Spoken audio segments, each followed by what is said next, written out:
그의 이론만큼이나 복잡하고 또 극적인 영화 같은 삶을 살았던 한 천재 수학자가 있습니다. 오늘 바로 그 사람, 세상을 바꾼 아이디어와 믿기 힘든 삶의 여정을 걸어간 존 내시의 이야기 속으로 들어가 봅니다. 시작하기 전에 이거 한번 생각해 보실래요? 우리가 매일매일 마주하는 수많은 선택의 순간들 있잖아요. 그 속에서 나는 정말 합리적인 결정을 내리고 있나? 하고요. 바로 이 질문이 오늘 우리가 할 이야기의 가장 중요한 시작점입니다. 네, 바로 이 사람, 존 내시입니다. 인간의 복잡한 상호작용과 전략, 그 복잡함 속에 숨어있는 아주 우아한 수학적 원리를 발견해서 우리가 세상을 보는 방식을 완전히 바꿔버린 천재였죠. 자, 그럼 그를 세상에 알리고 모든 걸 바꿔놓은 그 혁명적인 아이디어, 게임 이론이 대체 어떻게 탄생했는지 그 시작점으로 한번 들어가 보겠습니다. 이게 정말 놀라운데요. 그의 나이 불과 21살이었어요. 프린스턴 대학원생 시절에 쓴 고작 27페이지짜리 짧은 논문 하나가 경제학의 판도를 완전히 뒤집어 놓습니다. 그의 천재성이 얼마나 대단했는지 보여주는 대목이죠. 그의 복잡한 이론을 아주 간단하고 명쾌하게 보여주는 정말 유명한 예시가 하나 있습니다. 바로 죄수의 딜레마인데요. 이 딜레마를 통해서 그의 생각 속으로 한번 같이 들어가 보시죠. 자, 한번 상상해 보세요. 여러분이 공범이랑 같이 범죄를 저지르다 체포됐어요. 그리고 지금 서로 다른 방에서 따로따로 신문을 받고 있는 상황입니다. 상대방이 무슨 말을 할지는 전혀 알 수가 없어요. 자, 이제 여러분 앞에는 몇 가지 선택지가 놓여 있습니다. 만약 당신과 파트너 둘 다 끝까지 입을 다문다. 그럼 둘 다 1년만 살고 나오면 됩니다. 이게 사실 모두에게 최상의 결과죠. 하지만 만약 나는 침묵했는데 파트너가 날 배신하고 자백하면 어떻게 될까요? 파트너는 풀려나지만 나 혼자 5년형을 다 살아야 해요. 반대 경우도 마찬가지고요. 마지막으로 만약 둘 다 서로를 배신하고 자백한다면 그럼 각각 3년형을 받게 됩니다. 자, 당신이라면 어떤 선택을 하시겠어요? 곰곰이 따져보면요. 상대방이 침묵을 하든 자백을 하든 나에게 가장 안전한 선택은 결국 자백하는 겁니다. 그리고 여기서 소름 돋는 건 상대방도 머릿속으로 똑같은 계산을 하고 있다는 거죠. 바로 이 지점.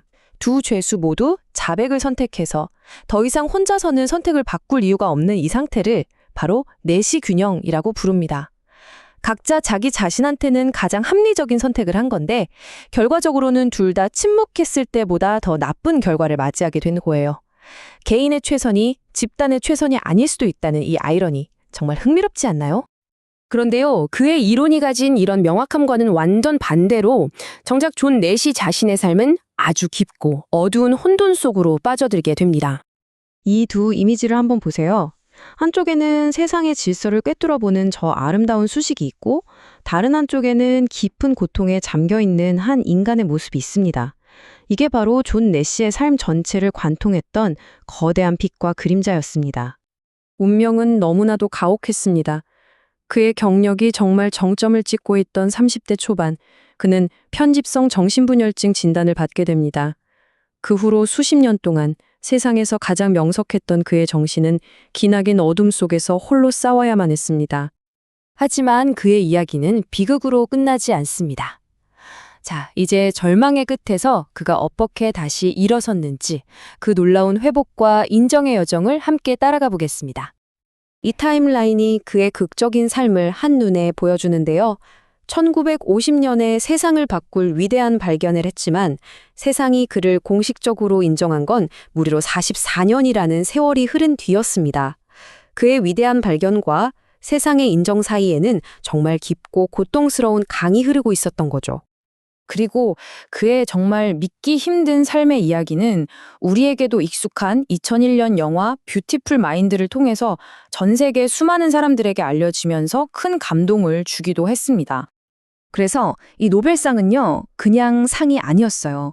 이건 수십 년의 병마와 싸워서 이겨낸 한 위대한 정신에 대한, 그리고 그의 삶 전체에 대한 세상의 최종적인 응답이자 완벽한 증명이었습니다.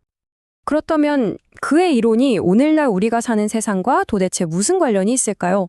놀랍게도 우리는 지금 이 순간에도 내시의 게임 속에서 살고 있습니다.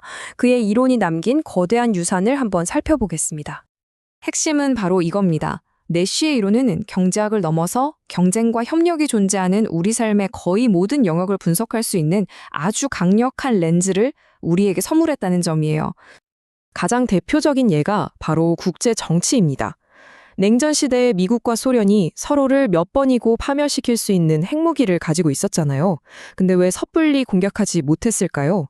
이게 바로 상호 확증 파괴 전략인데 어느 한쪽도 먼저 공격해서는 이득을 볼 수 없는 끔찍한 내시 균형의 한 예라고 할 수 있습니다. 좀 더 우리한테 와닿는 예를 들어볼까요? 매일 겪는 출퇴근길 교통체증도 똑같아요. 모든 운전자가 가장 빠른 길이라는 지극히 합리적인 선택을 했기 때문에 오히려 그 길이 막혀서 모두가 시간을 낭비하는 상황이 벌어지는 거죠. 이건 역시 우리 일상 속 또 하나의 내시 균형입니다. 그리고 그의 이론은 바로 지금도 우리의 미래를 만들고 있습니다. 수많은 인공지능들이 서로 협력하고 경쟁하면서 최적의 결과를 찾아내는 이런 복잡한 AI 시스템들 있죠. 그 핵심 설계 원리 안에 바로 존 내시의 아이디어가 살아 숨쉬고 있는 겁니다. 수학적 우아함이 핵심이다.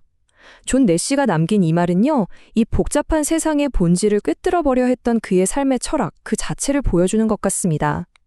그의 삶은 고통으로 가득했지만 그가 남긴 이론은 세상을 이해하는 아름답고도 강력한 도구가 되어서 우리 곁에 영원히 남아있을 겁니다.